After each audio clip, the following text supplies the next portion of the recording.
All right. Welcome back to a brand new video of the Target Individual Program. So I've been experienced, mind you, this past couple of days since I've been leaving my house. Who do we see? Right? Who do we see have they been using? But, Hasidic Jews.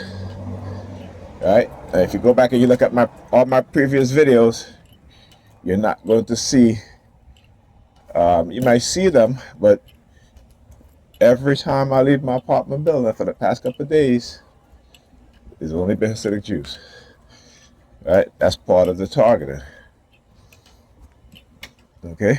So, I woke up this morning and the New York Police Department with the in-home surveillance, as I got up out of bed, started using their sirens. Right? Why?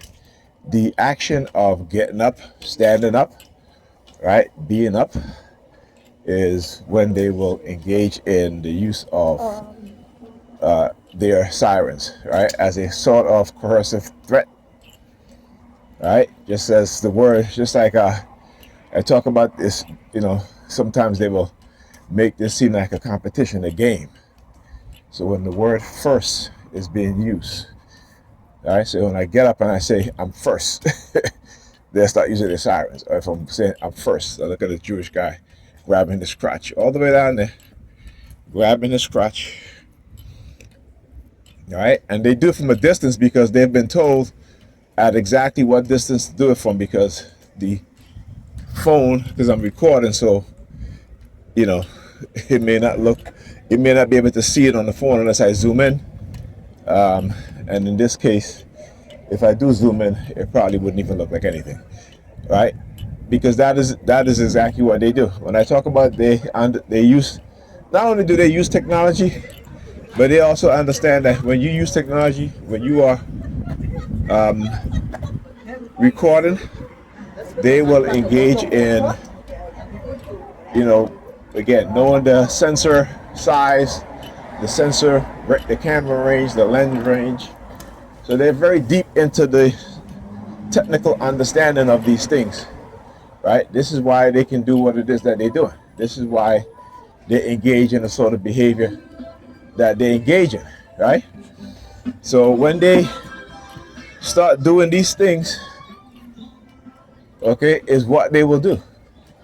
Remember, when you're a TI and they microchip you illegally and expose them, they're going to throw you under the bus. When they get your family member to participate in targeting you, they're going to throw you under the bus because they're going to save their asses, right? They're definitely going to throw you under the bus if they know they commit a crime against you and their ass might go to jail.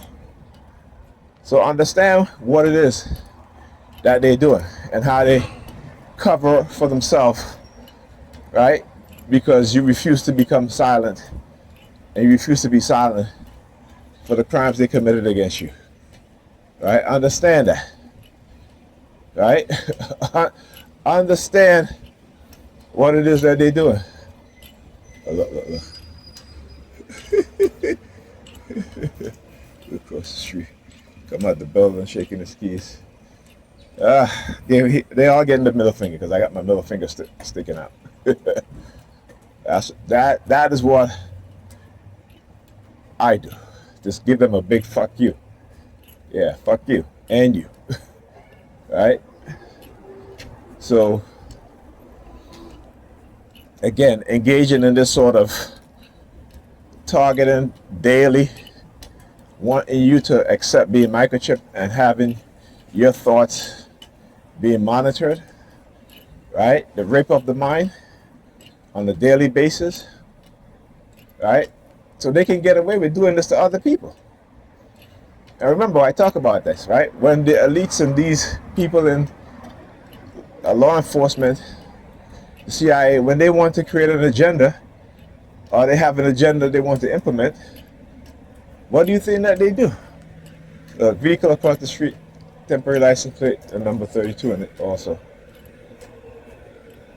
Right? So what do? Like I said, they will create scenarios, through fear. Always the use of fear. They always got to create a boogeyman in which they can get the public attention to.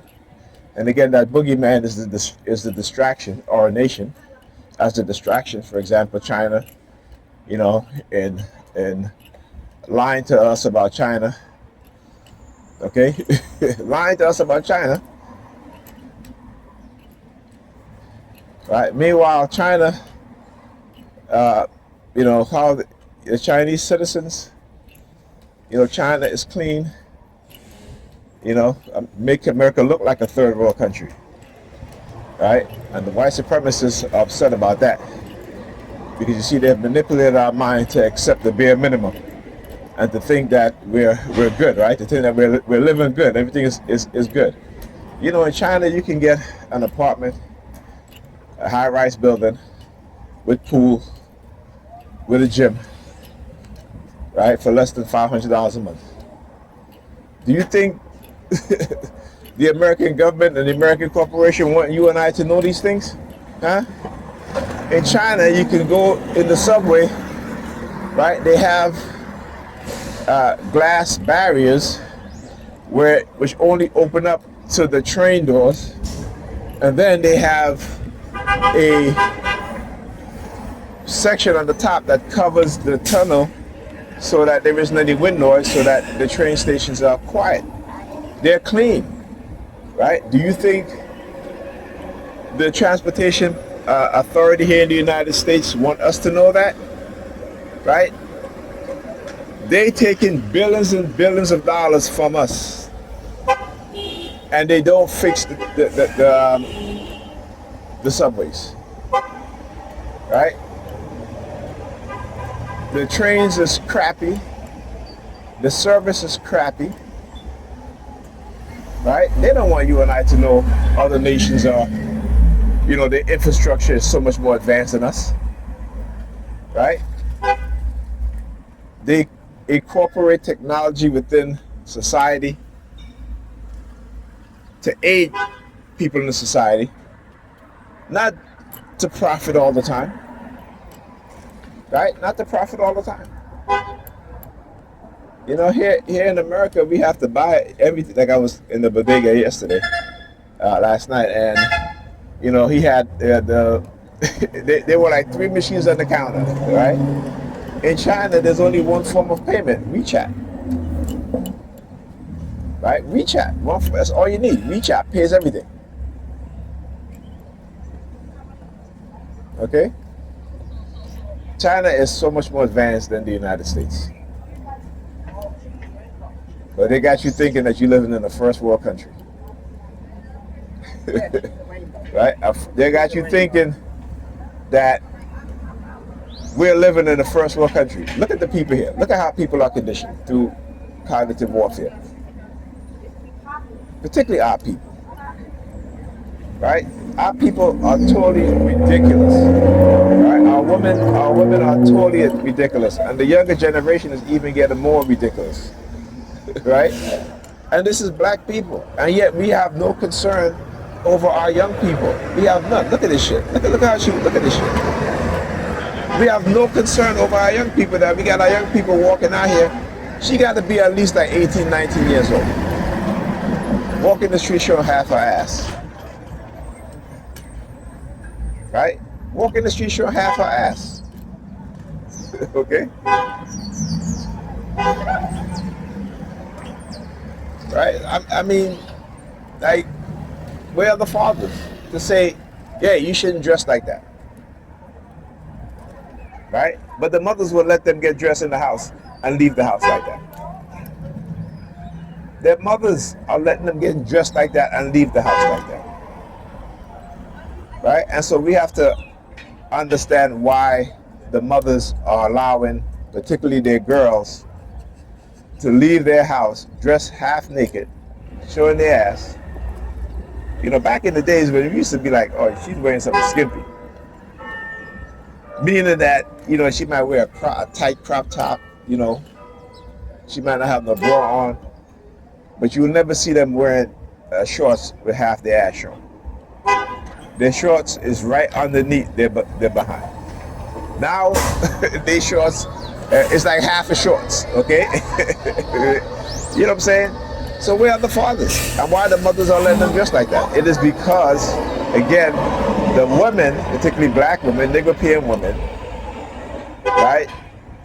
don't want to criticize their daughters in particular because they don't want to be criticized. They don't want to be held accountable. So they won't even hold their own daughter accountable, daughters accountable, right? But you as a black child, a black male child, a black teenage boy, they'll hold you accountable, right? Not only will they hold you accountable, right? They prefer that those who carry a gun and a badge hold their male children accountable, right? Instead of letting the father teach those children discipline and structure, they would rather those who carry a gun and a badge hold your children accountable and discipline their children. Understand what I'm saying, right?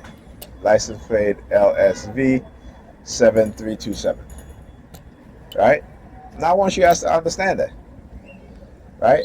And then you have these same Negropeans raised by single mothers who will grow up to become young men, right?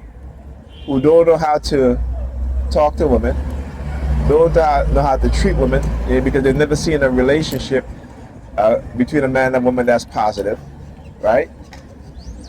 You know what I'm saying? They sleep around with a whole bunch of women because they have not been taught that it is their natural proclivity as men to do that, but there are certain things that comes along with it that's not good, right? So for example, not only the emotional unavailability of sleeping with so many women, right, but also how you have STDs, right? They don't talk about the dangers of those things. Then you have these young women who don't want these young guys to wear protection because they say that it makes them feel like you think that they're dirty, right? You got to understand the weaponization of our people. The weaponization. When I talk about the weaponization of everything, they weaponize everything against us. They weaponize us against each other and ourselves.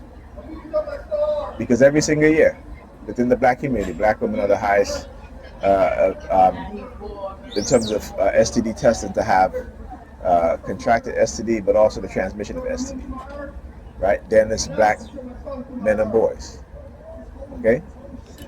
You understand that?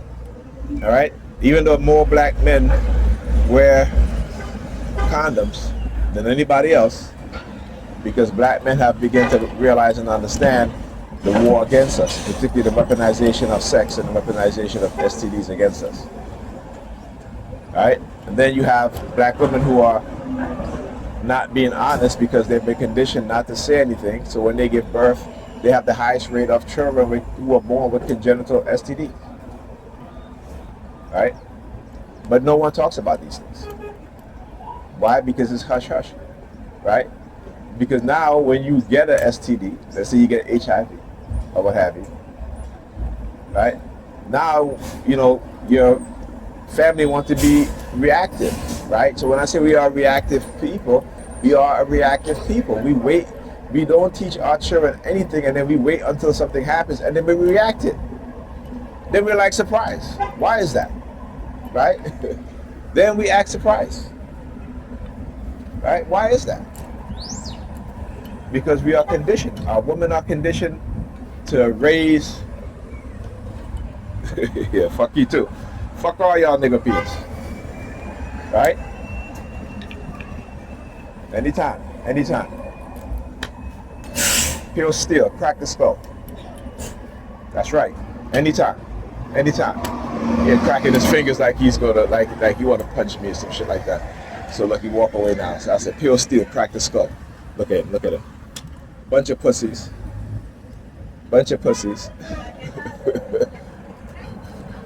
Yeah. Let's see what you're gonna do. I tell you, they always try to come out here with these clowns to try to engage in some sort of threat. Yeah. Come and try to engage in some kind of threat. Anytime, motherfucker. Like I said, ain't no fear here. You coming for me? I'm gonna put you down.